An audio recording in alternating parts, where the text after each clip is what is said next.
우리가 속해 있는 교회라는 공동체는 기본적으로 하나님을 바라보는 공동체입니다. 그러나 우리의 눈은 하나님을 볼 수 없기 때문에 교회에 오면 보게 되는 것은 서로의 모습입니다. 서로의 모습을 바라보면 어떠십니까? 우리가 주님의 마음을 품고 주님의 시선으로 항상 바라보면 참 좋은데 나의 마음과 시선으로 바라볼 때가 참 많이 있는 것 같습니다. 그러다 보니 우리는 교회에 대해서 생각할 때 내 마음에 들지 않는 사람을 먼저 떠올리고 또 좋은 점보다는 안 좋은 점을 먼저 떠올리게 되는 것 같습니다. 어떤 사람이 문제이고 교회에 이러한 점이 부족하고 그렇게 교회에 대해 안 좋은 점을 먼저 생각하게 되면 우리는 교회를 점점 부정적으로 인식을 하게 되는 것입니다. 그러나 우리는 기억해야 합니다. 교회를 향한 우리의 부정적 인식과 별개로 이 세상에는 교회만한 공동체는 없다라는 사실입니다.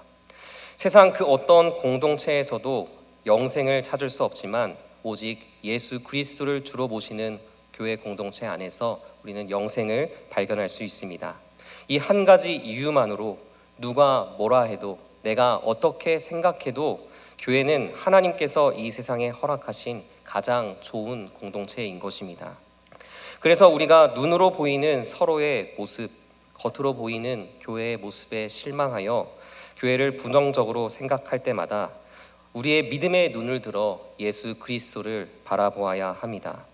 우리에게 생명을 주신 주님을 바라볼 때 교회는 답이 없는 공동체가 아니라 유일한 답이 되는 공동체요, 이 땅에 소망이 되는 공동체라고 고백하게 될 것입니다. 교회는 세상의 빛이요 생명인 것입니다. 우리가 혹시 교회를 부정적으로만 생각하는 경향이 있었다면, 내 입술로 교회에 대한 악평을 하고 있었다면 교회가 어떠한 공동체인지를 다시금 생각하고 교회를 사랑하는 마음을 품게 되시기를 간절히 바랍니다. 교회는 주님의 몸이라고 하였는데 교회를 사랑하는 것이 곧 주님을 사랑하는 것이요, 교회를 섬기는 것이 곧 주님을 섬기는 일이라는 사실을 잊어서는 안 되겠습니다. 사랑하는 성도 여러분, 우리 모두가 교회에 나와 함께 신앙생활함이 기쁨이요 행복이 되었으면 좋겠습니다. 우리가 몸과 시간과 마음을 들여서 어렵게 이렇게 교회에 나왔는데 교회에 대한 불평만 하고 간다면 그것처럼 안타까운 일은 없을 것입니다. 물론 부족한 사람들이 모인 곳이 교회이다 보니까 문제가 없을 수는 없겠지만 그 어떠한 문제보다도 크신 주님을 바라보심으로 미움보다는 사랑으로, 불평보다는 감사로 나아가시는 저와 우리 성도님들 다 되시기를 간절히 소망합니다. 교회를 향한 우리의 마음이 어떠해야 하는지를 서두에서 먼저 말씀을 드렸는데요. 중요한 것은 이제 우리의 마음이 달라졌다면 우리의 모습도 달라져야 합니다. 우리 스스로 교회를 긍정적으로 생각하는 것도 중요하지만 우리가 교회에 대하여서 그렇게 부정적으로 생각하게 만들었던 나의 모습에 대하여서 돌아봐야 한다라는 것입니다. 앞서서 교회는 하나님을 바라보는 공동체이지만 우리의 눈에 보이는 것은 서로의 모습이라고 말씀드렸습니다. 세상은 하나님을 바라보는 게 아니라 우리를 바라봅니다. 하나님을 만나기 위해 교회로 나온 사람들에게 우리의 모습이 하나님을 만나게 하는 통로가 될 수도 있는 것이고 하나님을 만나지 못하게 하는 장벽이 될 수도 있는 것입니다. 그러므로 우리는 교회에서 다른 사람의 모습이 어떻는지를 생각할 것이 아니고 먼저는 나의 모습이 어떠한지를 생각해야 합니다. 나는 과연 교회에 나오는 사람들에게, 더 나아가 나의 주변의 사람들에게 하나님을 만나게 하는 축복의 통로가 되고 있는가, 아니면 하나님을 만나지 못하게 하는 장벽이 되고 있는가, 주님 앞에서, 말씀 앞에서 돌아보아야 하는 것입니다. 교회는 다양한 사람들이 모여있는 공동체입니다. 성별, 연령부터 시작하여서 살아온 환경도 다르고 교회 안에서 맡은 직분도 다른데요. 그러나 우리 안에 한 가지 공통점이 있습니다. 그것은 우리가 다 영원히 죽을 인생이었다는 것입니다. 우리 중에 죄인 아닌 사람은 단 한 사람도 없습니다. 우리는 다 죄로 인하여서 영원히 죽을 수밖에 없는 인생이었습니다. 그러나 우리의 죄를 십자가에서 대속하신 예수 그리스도의 보혈의 은총으로 말미암아 우리는 죽음에서 생명으로 옮겨지게 되었습니다. 다시 말해서 죄로 인해 죽을 우리의 목숨이 예수의 생명으로 인해 영원히 연장되었다는 것입니다. 그러므로 예수를 믿은 이후에 우리의 삶은 마치 신장 이식 수술을 받아 살아난 사람과도 같습니다. 본래는 죽었어야 할 환자가 심장을 이식해준 그 사람 덕분에 삶을 이어나가게 되는 것처럼 우리는 본래 죽었어야 할 죄인이지만 예수님께서 자신의 생명을 우리를 위하여 내어주셨기 때문에 새로운 삶을 얻게 되었다는 것입니다. 예수를 믿은 이후에 우리의 삶은 덤으로 얻은 삶, 은혜로 이어지는 삶인 것입니다. 우리가 이 사실을 기억할 때 우리의 삶은 달라질 수밖에 없습니다. 그리고 우리는 고백할 수밖에 없는데요. 갈라디아서 2장 20절의 말씀을 함께 읽겠습니다. 내가 그리스도와 함께 십자가에 못 박혔나니 그런즉 이제는 내가 사는 것이 아니요 오직 내 안에 그리스도께서 사시는 것이라. 이제 내가 육체 가운데 사는 것은 나를 사랑하사 나를 위하여 자기 자신을 버리신 하나님의 아들을 믿는 믿음 안에서 사는 것이라. 아멘. 예수를 믿은 이후 뛰고 있는 나의 심장은 더 이상 나의 심장이 아니요 예수 그리스도의 심장입니다. 이제는 더 이상 내가 사는 것이 아니요 오직 내 안에 예수 그리스도께서 사시는 것입니다. 우리가 나를 사랑하사 나를 위하여 자기 자신을 버리신 하나님의 아들을 믿는 믿음 안에서 진정으로 살아간다면 우리는 더 이상 과거의 나로서 죄인으로서 살았던 그 모습에서 벗어나 예수님을 닮아가는 그 모습으로 한 걸음 한 걸음 나아가야 하는 것입니다. 예수님은 공생의 3년여의 시간을 보내시고 30대 초반에 이 땅에서의 삶을 마치셨는데요. 우리는 예수님이 그 이후에도 삶을 이어가셨다면 이 땅에서 어떠한 모습으로 사셨을까 그것을 생각하고 나에게 생명을 주신 예수님을 대신해서 내가 지금 이 땅에서 살아가는 것이구나 라는 사실을 잊지 말아야 합니다. 우리의 언행은 예수님의 언행이 되어야 하는 것이고 우리의 인생의 발자취는 예수님이 남긴 발자취가 되어야 하는 것입니다. 그러나 이러한 삶은 우리의 힘과 노력으로는 살 수 없습니다. 오직 성령 하나님께서 도와주셔야만 우리는 조금이라도 그 주님을 닮아가는 삶을 살 수 있는 것인데요. 예수를 믿고 난 뒤에 인생이 믿기 전과 180도 달라진 성경의 대표적인 인물이 한 사람 있습니다. 바로 사도 바울인데요. 그는 정말로 예수의 마음, 예수의 심장을 품고 살았던 인물이었습니다. 그는 어떻게 그렇게 예수님의 생명을 지닌 자로서 모든 믿는 자들의 본이 되며 그러한 복된 삶을 살아갈 수 있었을까요?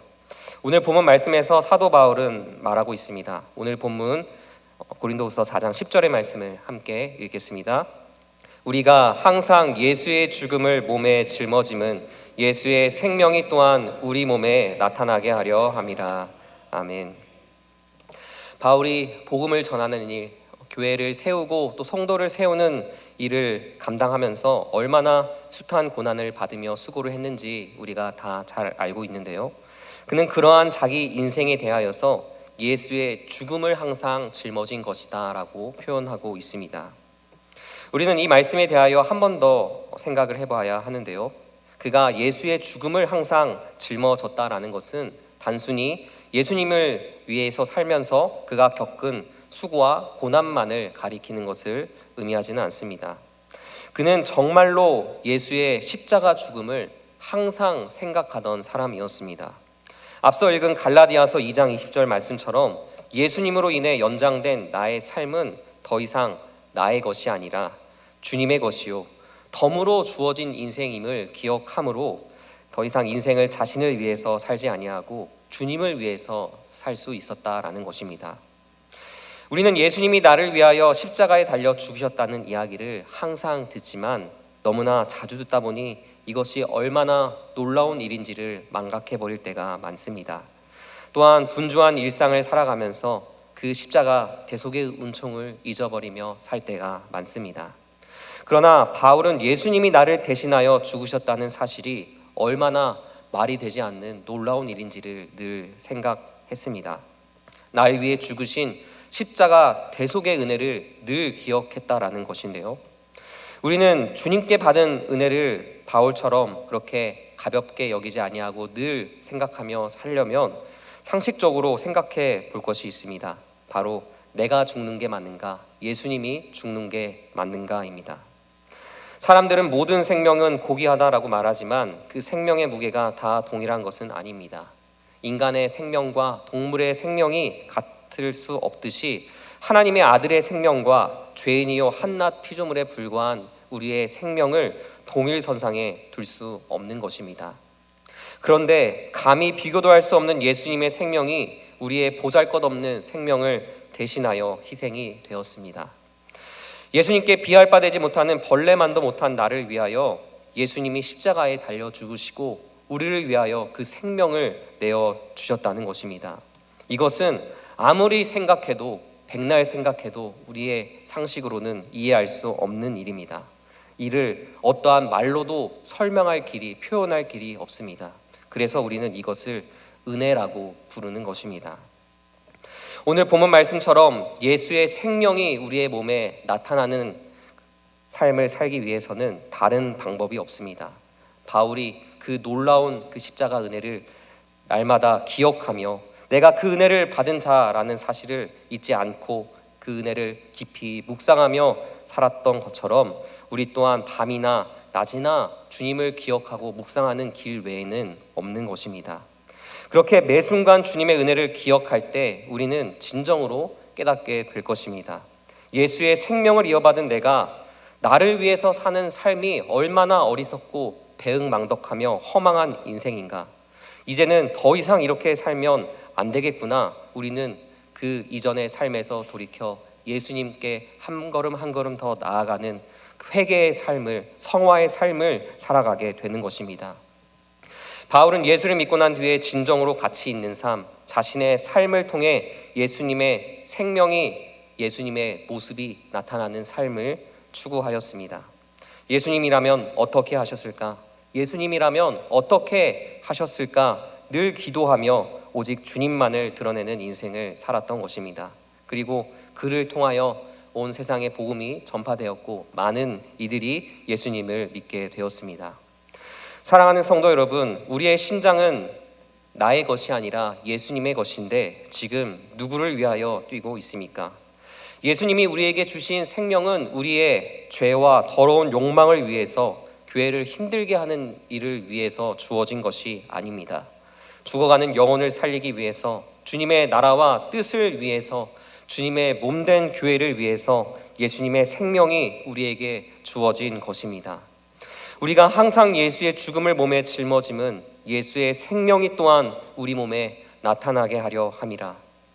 늘 예수의 십자가 죽음을 기억함으로 예수님의 사랑과 순종과 섬김의 모습이 우리의 삶 가운데 우리의 모습을 통해 드러나며 우리를 통해 예수님이 증거되기를 간절히 소망합니다. 과거 한 인기 드라마의 대사 중에 내 안에 너 있다라는 이 명대사가 있는데요. 드라마 작가님이 어떻게 이런 대사를 생각해내셨는지는 모르겠지만 이 대사를 오늘 본문 말씀을 통해 묵상하면서 참 성경적이라는 생각이 들었습니다. 주님을 향한 우리의 고백이 이와 같아야 한다고 생각합니다. 내 안에 주님이 계십니다. 내 심장, 내 생명은 주님의 것입니다. 이러한 고백으로 살아갈 때 우리 주님께서 참으로 우리를 바라보시며 기뻐하실 줄로 믿습니다.